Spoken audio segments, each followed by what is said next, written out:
নমস্কার বন্ধুরা, আজকে আপনাদের সামনে একটা নতুন টপিক নিয়ে এলাম। সেই টপিকটা হচ্ছে সেলফ কনফিডেন্স, আত্মবিশ্বাস।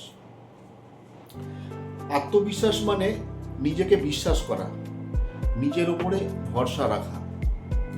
এই গুণটি এমন এক শক্তি যা আমাদের জীবনের প্রতি ক্ষেত্রে এগিয়ে নিয়ে যেতে সাহায্য করে, যেমন পড়াশোনা, চাকরি, সম্পর্ক কিংবা যে কোনো চ্যালেঞ্জের মোকাবিলায়।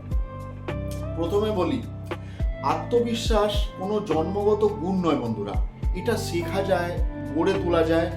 কিন্তু কিভাবে? প্রথমত, আপনি নিজেকে জানুন। আপনি কোন কাজটি ভালো করতে পারেন, কোন বিষয় আপনাকে আনন্দ দেয়।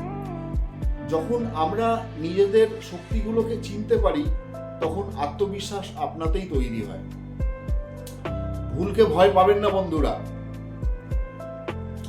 অনেকেই ভাবে ভুল করলে সম্মান নষ্ট হবে, কিন্তু সত্য কথা হলো ভুল শেখারই একটি অংশ। ইতিবাচক ভাবনা রাখুন। আমি পারবো না এই কথাকে বদলে ফেলুন আর বলুন, আমি চেষ্টা করলাম। এই ছোট্ট পরিবর্তন আপনার মানসিকতায় দেখবেন বিরাট পরিবর্তন এনে দেবে। নিজেকে ছোট করে কখনো দেখবেন না। ভুল করা দোষের নয় বন্ধুরা, বরং ভুল থেকেই আমরা শিখি। ছোট ছোট লক্ষ্য পৌঁছানোর চেষ্টা করুন। যখন আমরা একটি লক্ষ্য অর্জন করি, তখন মনে একটা তৃপ্তি আসে এবং তখনই আমাদের সেলফ কনফিডেন্সটা বেড়ে যায়।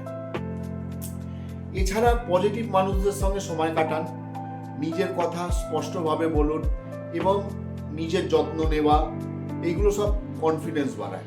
শেষ করছি এক কথায় বন্ধুরা, কনফিডেন্স কোনো ম্যাজিকের মতন আসে না। এটি ধীরে ধীরে মানুষের মধ্যে বেড়ে ওঠে প্র্যাকটিসের মাধ্যমে। এবং বিলিভ মি, আপনার মধ্যেও কিন্তু সেই শক্তিটা আছে। আজ থেকে নিজের প্রতি বিশ্বাস রাখুন আর বলুন, আমি পারি, আমি পারবো।